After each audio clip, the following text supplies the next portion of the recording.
Pemirsa, fenomena kota kosong masih mewarnai Pilkada Serentak 2024. Kabarnya ada 48 calon tunggal dari kabupaten, kota, dan juga provinsi. Satu provinsi dari Papua Barat. Dan KPU sendiri juga akhirnya memberikan tenggat waktu sampai dengan 4 September 2024 untuk wilayah yang hanya memiliki calon tunggal untuk ramai-ramai mendaftarkan calon lainnya begitu ya. Jadi tidak ada lagi fenomena kota kosong. Sebenarnya apa yang mendasari, lantas apa yang bisa dilakukan masyarakat melihat ternyata masih cukup banyak daerah yang melawan kota kosong. Kita hadirkan dulu informasinya berikut ini.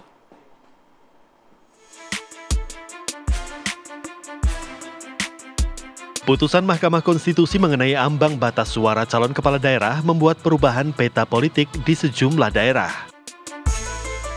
Partai politik yang tadinya tidak punya cukup suara kini dapat menyalonkan jagoannya sendiri jika memenuhi ambang batas suara 6,5 hingga 10%.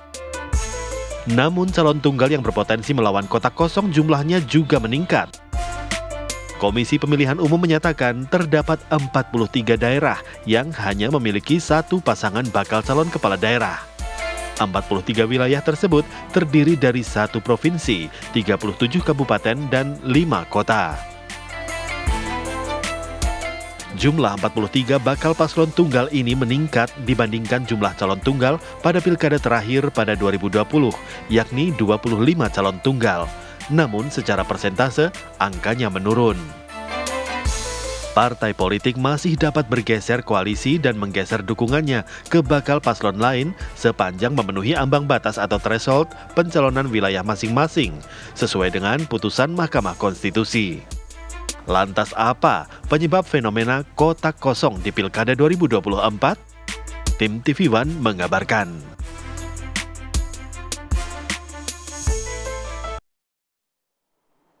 Ya, langsung saja lah kita bahas hal ini yang sudah hadir saat ini sejumlah narasumber kami di studio. Sudah ada Bang Effendi Ghazali, pakar komunikasi politik. Selamat pagi, Bang. Pagi. Bang Ege. Aduh, kalau hari Minggu gitu stylenya, sporty. Hari Minggu ngitung-ngitung kota kosongnya berapa nih sekarang nih? Apa udah berkurang atau belum gitu ya, Bang ya?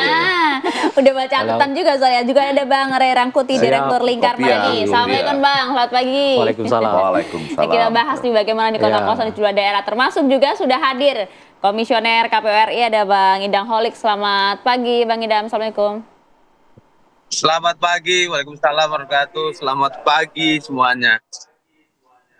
Oke, ini Kang Idam kita tunggu ya di studio ya. Oh, sedang on the way. Masih on the way. Sedang on the way ke sini. Oke, baik. Iya, Kang Idam. Jadi sebenarnya untuk saat ini total ada berapa sih jumlah kemungkinan kota kosong di sejumlah daerah, termasuk provinsi, kabupaten dan juga kota? Satu provinsi dan 42 kabupaten kota yang tersebar di 22 provinsi. Jadi totalnya 43 wilayah yang dimana sampai dengan batas akhir masa pendaftaran kemarin 29 Agustus 2024 jam 23:59 itu hanya ada satu pasangan calon. Dan berdasarkan pada perintah Undang-Undang Pilkada, apabila sampai dengan batas akhir penyelenggaraan penerimaan pendaftaran pasangan calon hanya satu calon, maka diperpanjang. Dan kini teman-teman kami di daerah, KPU Provinsi, KPU Kabupaten Kota, itu sedang melakukan sosialisasi perpanjangan masa pendaftaran pasangan calon yang nanti kami akan buka selama 3 hari. Rata-rata akan dibuka pada tanggal 2, 3, dan 4 September 2024. Selama 3 hari akan dibuka perpanjangan masa pendaftaran. Mudah-mudahan ada calon baru yang didaftarkan karena memang desain Undang-Undang Pilkada itu menginginkan Pilkada itu calonnya lebih dari satu. Tetapi jika sampai batas akhir pendaftaran ternyata tetap satu pasangan calon, maka nanti akan ada calon tunggal. Ya, dan dahulu ada putusan MK nomor 100/PU strip 13 Romawi /2015 itu diperbolehkan calon tunggal kemudian dituangkan dalam Undang-Undang Pilkada pasal 54C dan 54D. Seingat saya dahulu ini yang melakukan judicial review itu Mas Effendi Ghazali ini. Waktu itu ya di 2015 dan hari ini beliau sudah bersama kita. Bersama Bang Ray, ini luar biasa diskusi kita pagi ini lengkap. Itulah kenapa saya tertarik untuk datang ke studio. Baik. Kita tunggu Kami ya. tunggu kalau gitu, Bang. Nah, tadi udah disinggung-singgung nih Bang Ege, sebenarnya fenomena apa yang terjadi? Karena melihat di tahun ini cukup banyak begitu ya di pilkada serentak, bahkan satu provinsi ada Papua Barat, kemudian kebanyakan petahana Bang. Iya. Bahkan ada yang menyabut semua partai politik di wilayahnya. Terlebih lagi kan dengan hasil kemarin keputusan MK ya, undang-undang pilkada. Kenapa kita kemudian bicara ini peradaban politik, kalau ada Ray Rangkuti selalu demikian, walaupun hari Minggu ya, supaya tidak berat begini. Ini buah si malakama. Kenapa? Kalau saya tidak maju pada tahun 2015 dulu, maka pilkada itu akan ditunda ke selanjutnya jika ada calon yang terlalu Kota kuat. kosong. Oke. Jadi hati-hati nih, pelan-pelan. Dulu ada calon terlalu kuat misalnya. Misalnya Bu Risma di Surabaya. Dia calon yang begitu kuat, maka partai politik lain tidak mencalonkan.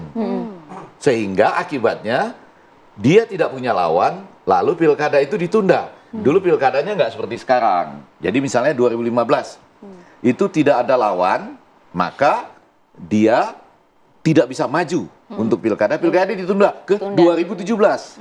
Dulu begitu tuh. Ya. 2017 nanti nggak ada lagi.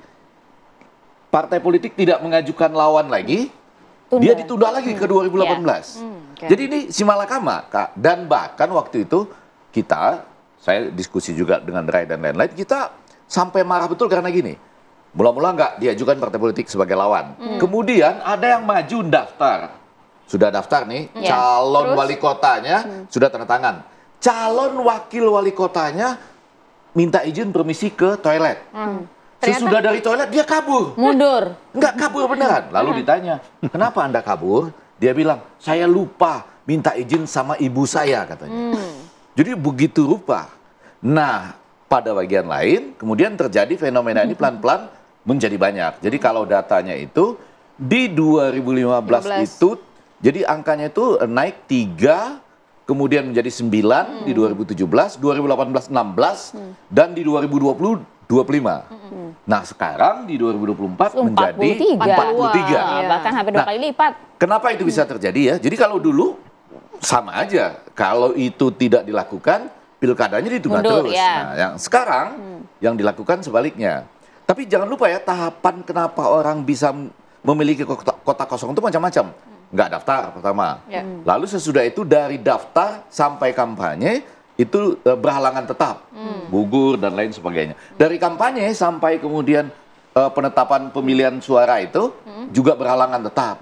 Itu semua pada tahap itu bisa semua gugur dan menghasilkan di tahap kota kosong. awal aja Ini kan konteksnya pendaftaran. Nah, kalau yang terjadi kemudian ini jelas sekali bahwa ada dibalik nih sekarang.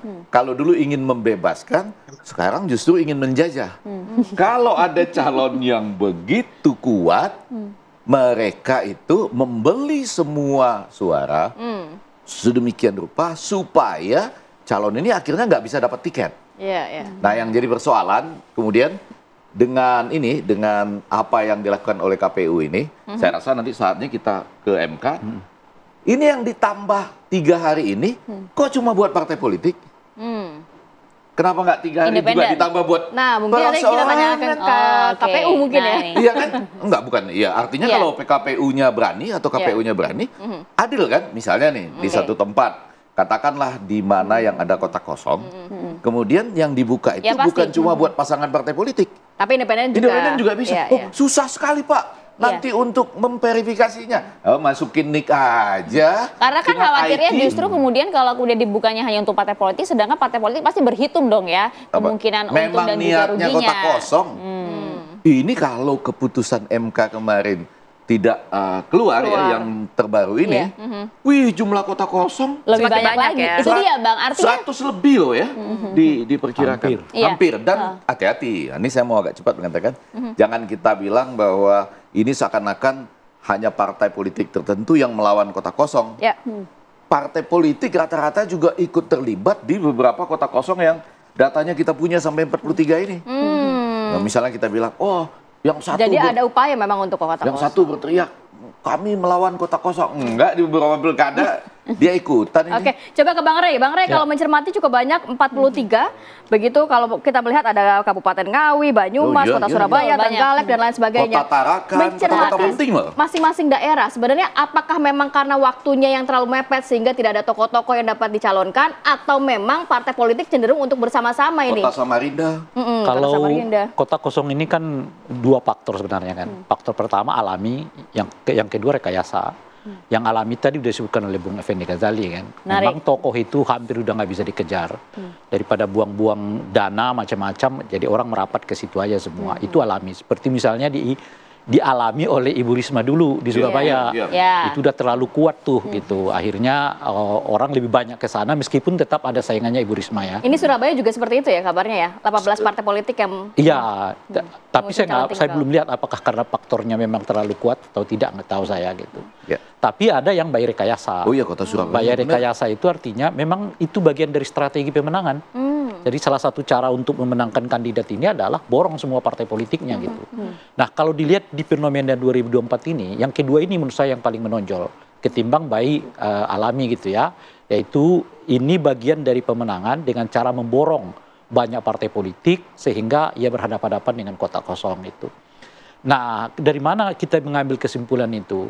Kan peristiwa Jakarta hampir kejadian hampir kejadian. Karena yang didorong itu jelas-jelas elektabilitasnya di bawah dari kandidat yang lain. Tapi mengapa partai politik kok berbondong-bondong datang ke situ? Tapi kan ada independen juga. Enggak, ini kan hampir kejadian, jadi enggak kejadian. Yang saya mau kita harus bicara khusus juga soal independen. Iya makanya, yang saya mau katakan itu adalah mudah melacak apakah itu rekayasa atau tidak. Salah satunya adalah dari kandidat yang sebetulnya nggak punya suara, tapi partai berbondong-bondong ke sana. Nah, Banten, contoh yang lain misalnya, hampir juga, ya kan, banyak partai politik berbondong-bondong ke sana, sementara elektabilitasnya bahkan di bawah 5%. Saat itu ya, saat itu ya, kita nggak tahu kalau sekarang saat itu gitu. Nah, dengan ini semua sebetulnya indikasi-indikasi yang menunjukkan ada pola, cara untuk memenangkan kandidat itu dengan memilih partai politik. Dan ini menurut saya yang paling umum sekarang terjadi, yaitu memborong semua partai politik, lalu menyisakan kotak kosong di sampingnya gitu ya, sehingga dengan begitu kemenangan ya istilahnya tinggal tutup mata. Sebab dari 25 daerah yang disebutkan tadi oleh Bung Effendi yang terakhir, bahkan dari keseluruhan pilkada yang melawan kotak kosong dari awal, tingkat kemenangannya itu hampir mencapai 92,8%. Artinya yang gagal itu cuman 1,8%.